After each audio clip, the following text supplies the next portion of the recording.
Singkirkan egomu, oh kawan, demi negeri ini. Jadilah generasi emas, cerdas berkarakter itu kita. Berjuang dan harus berani, kita terus torehkan prestasi.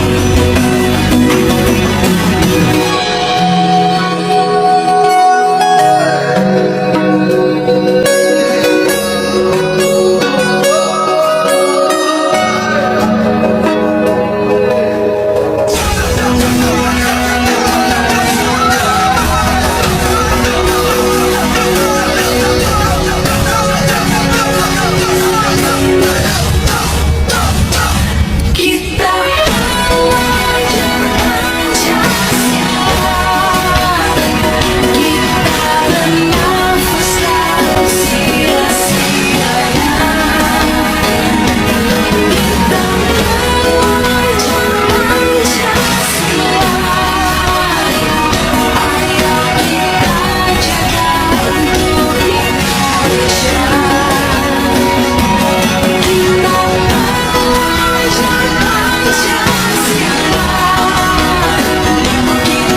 bernafas dalam sia-sianya. Pancasila,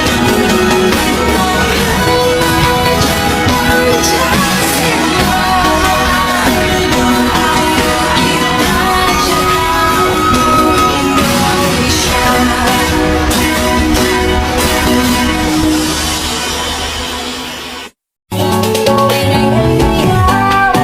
jaga untuk Indonesia.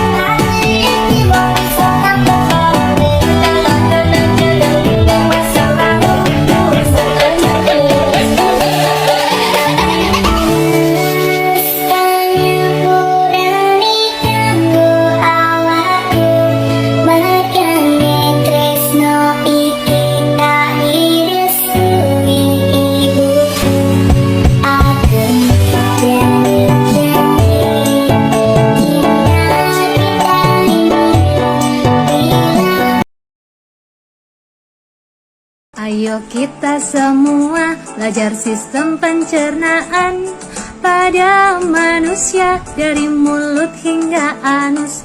Pada manusia dari mulut hingga anus, makanan masuk mulut dikunyah oleh gigi, terjadi pencernaan mekanik kimiawi. Terjadi pencernaan mekanik kimiawi. Lalu masuk rongkongan gerakan peristaltik, didorong ke lambung. Ada 3 macam enzim, ada pepsin, ada renin, ada juga asam klorid. Terjadi pencernaan secara kimiawi. Terjadi pencernaan secara kimiawi. Terus masuk usus halus, terjadi penyerapan. Sari-sari makanan dibutuhkan oleh tubuh. Sari-sari makanan dibutuhkan oleh tubuh. Usus besar serap air hingga sisakan ampas. Ampas langsung dibuang, dikeluarkan lewat anus.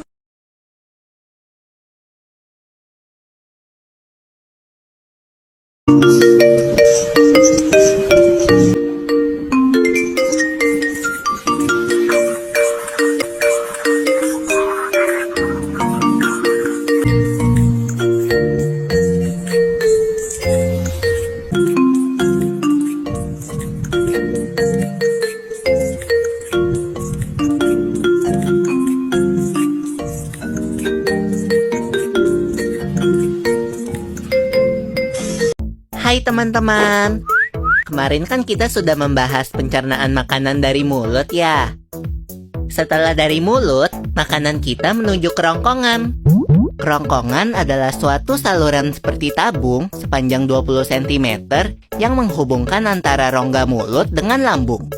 Di dalam kerongkongan terjadi gerakan peristaltik yaitu gerakan meremas-remas yang dilakukan oleh dinding kerongkongan untuk membuat makanan terdorong masuk ke dalam lambung. Berarti tujuan selanjutnya ke lambung ya, Pipo? Betul, Bol. Lambung adalah bagian dari organ pencernaan manusia yang paling elastis. Lambung berbentuk seperti kantong dan terletak di dalam rongga perut sebelah kiri atas. Di dalam lambung, makanan mengalami pencernaan secara mekanis dan kimiawi. Pencernaan mekanis dilakukan oleh dinding atau otot lambung yang meremas dan mengaduk makanan. Pencernaan kimiawi dilakukan oleh getah lambung yang dihasilkan oleh kelenjar getah lambung. Getah lambung mengandung enzim pepsin, enzim renin, dan asam klorida. Enzim pepsin berfungsi untuk memecah protein menjadi pepton. Enzim renin berfungsi untuk mengendapkan protein susu menjadi kasein. Asam klorida atau HCl berfungsi untuk mengasamkan makanan dan membunuh kuman yang masuk bersama makanan. Nah, habis ini makanan kita pergi ke toilet ya? Hihihi. Ah, kamu ini belum, Bol. Selanjutnya, makanan dicerna di usus halus dulu. Usus halus merupakan usus terpanjang dalam saluran pencernaan karena panjangnya mencapai 6 hingga 7 meter. Di dalam usus halus terdapat cairan khusus yang membantu penyempurnaan pencernaan makanan. Oh iya, usus halus terdiri dari 3 bagian, yaitu usus 12 jari, usus kosong, dan usus penyerapan. Apa aja ya fungsinya? Usus 12 jari atau disebut juga duodenum memiliki panjang kira-kira 25 cm. Usus 12 jari mencerna makanan dengan bantuan getah pankreas dan getah empedu. Getah pankreas dihasilkan oleh kelenjar pankreas. Getah pankreas mengandung enzim-enzim berikut.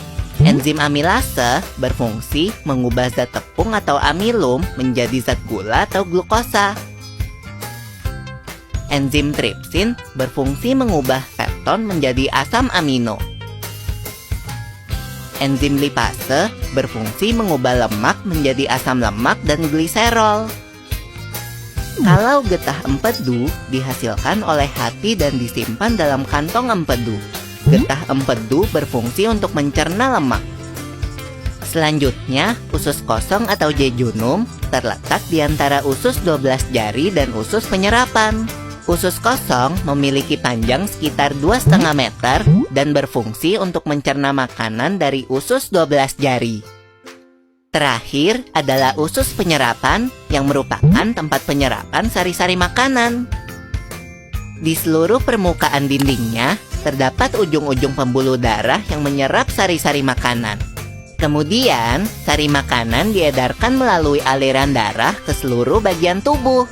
Jadi makanan yang kita makan kembali lagi ke dalam tubuh kita ya? Iya, Bol. Habis itu, sisa makanan yang dicerna masih berlanjut ke usus besar. Nah, usus besar berfungsi menyerap cairan, vitamin, dan mineral dari sisa-sisa makanan yang telah diserap oleh usus halus. Pada usus besar, terdapat bakteri yang berguna untuk tubuh bernama E. coli yang berfungsi untuk membantu proses pembusukan sisa makanan. Proses pembusukan sisa makanan akan menghasilkan kotoran atau feses yang kemudian dikeluarkan melalui anus. Oh gitu. Nah, gimana dengan mules? Itu disebabkan oleh apa ya, Pipo? Organ terakhir yang bernama rektum adalah ujung muara dari usus besar yang berfungsi sebagai tempat penyimpanan feses sementara. Ketika rektum terisi penuh dengan feses, maka saraf akan mengirimkan respon kotak yang menimbulkan rasa ingin buang air besar. Anus adalah lubang di bagian bawah pantat yang berfungsi sebagai tempat keluarnya feses dari tubuh. Jadi begitu ya, seluruh proses pencernaan dalam tubuh kita. Iya, Bol. Seenak-enaknya makanan yang aku makan, ujung-ujungnya untuk dibuang lagi. Tapi ingat, kan ada juga sari makanan yang menyebar menjadi energi untuk tubuh kita. Betul juga ya. Oh ya, Pipo, ngomong-ngomong soal pencernaan, kamu pernah sakit perut gak? Tentu saja, Bol. Kenapa ya perut kita bisa sakit? Nanti akan kita bahas bersama di video selanjutnya ya, Bol. Assalamualaikum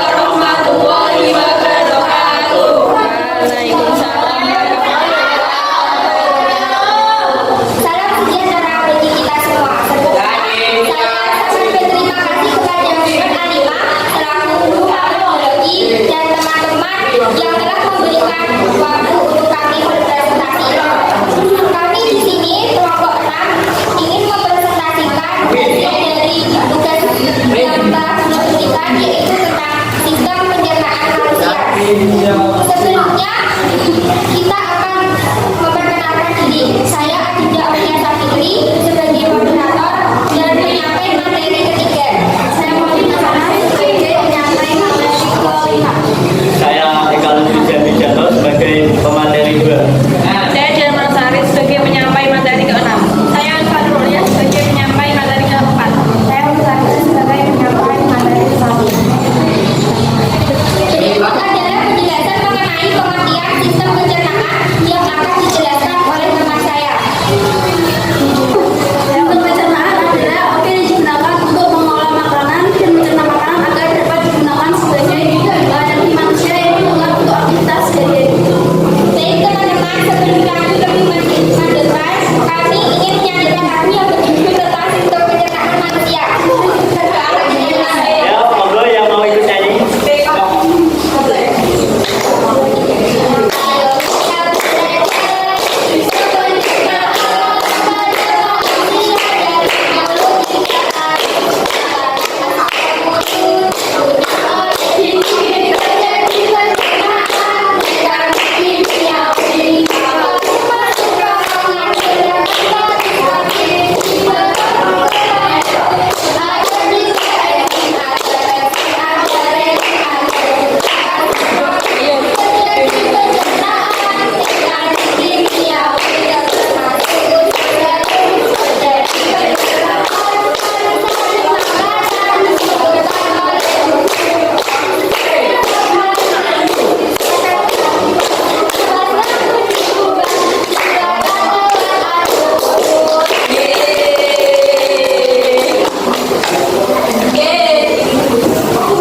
Penjelasan yang lebih mendetail akan disampaikan oleh penyampai materi 1 sampai 6.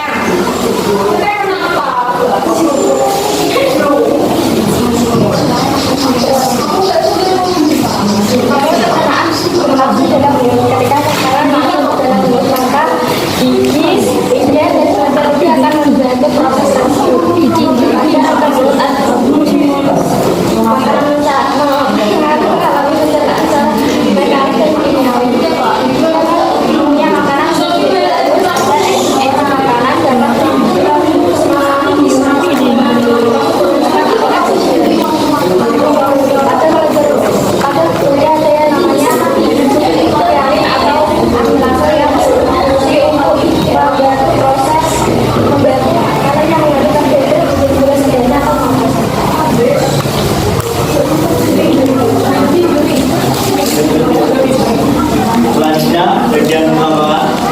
Rongkongan atau esophagus merupakan penghubung dari rongga mulut dengan lambung. Fungsi rongkongan yaitu sebagai saluran penghubung makanan yang sudah dikunyah menuju lambung. Otot rongkongan dapat berkontraksi secara bergelombang sehingga mendorong makanan masuk ke dalam lambung. Makanan yang ada di rongkongan selama 6 detik. Otot rongkongan bekerja secara sesuai keadaan manusia. Yang ketiga adalah lambung. Lambung adalah kaki terbesar yang berada di sebelah kiri rongga dada. Lambung ini terdiri atas 3 bagian, yaitu fascia, fundus, dan juga pilorus. Di dalam lambung terjadi sistem pencernaan yaitu mekanis dan dibantu oleh otot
makanan bisa berjalan dari mulut hingga usia 4 sampai 5 jam dan disimpan bisa selama 24 jam. Selanjutnya adalah anus. Sebelum dikeluarkan melalui anus, feses akan disimpan dalam rektum. Sensor di rektum akan mengirim sinyal ke otak untuk memutuskan apakah feses perlu dikeluarkan atau tidak. Setelah itu feses yang bisa dibuang akan dikeluarkan melalui anus. Anus berfungsi untuk menjaga dan menahan feses agar tidak keluar sebelum saatnya. Sebelum mengarah ke sesi pertanyaan, kami akan melakukan praktek dulu, yaitu alat kami tentang sistem pencernaan manusia.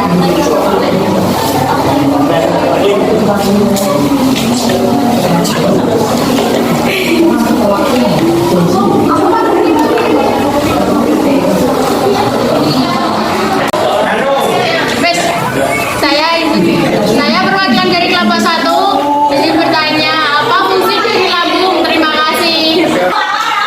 Baik, izin menjawab pertanyaan dari kelompok 1, yaitu pertanyaannya adalah apa fungsi dari lambung? Fungsi dari lambung adalah untuk mencerna makanan yang berasal dari kerongkongan dan mengolah makanan menjadi lebih halus atau menjadi bubur. Terima kasih. Perkenalkan, saya dari kelompok 5 izin bertanya apa fungsi dari bakteri E. coli. Terima kasih.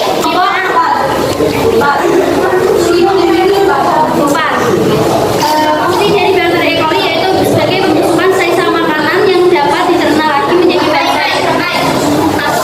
Fungsi lainnya adalah sebagai penyemprot vitamin K yang berfungsi untuk pembekuan darah. Pembekuan darah digunakan untuk penyerapan sisa makanan yang akan menuju ke otot besar. Saya perwakilan dari kelompok 3 ingin bertanya. Di dalam lambung kan terdapat beberapa enzim, terutama enzim pepsinogen. Apa fungsi enzim pepsinogen di dalam lambung tersebut? Pertanyaan dari kelompok 3, yaitu apa fungsi dari pepsinogen? Fungsi dari pepsinogen yang berada di lambung ini adalah untuk memecah protein menjadi molekul-molekul peptid. Dan enzim ini itu digunakan untuk memproses pencernaan yang ada di dalam lambung. Terima kasih. Saya perwakilan dari kelompok 3 ingin memberikan pertanyaan. Apa saja hal yang terjadi di dalam mulut ketika proses pencernaan? Saya akan melihat dari kelompok B. Ketika makanan masuk ke dalam mulut, maka bisa akan membantu proses sendiri. Ketika makanan masuk ke dalam mulut, maka akan dikunyah oleh mulut akan menjadi agar makanan dapat masuk di dalam oleh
kasih. Refleksi dari teman saya penyampaian materi yang sudah bagus. Bagus aja mas. Demikian yang dapat kami sampaikan. Buat bangga, buat serasi. Saya dan terima kasih. Kami memohon maaf sebesar-besarnya apabila ada kesalahan kata. Wassalamualaikum warahmatullahi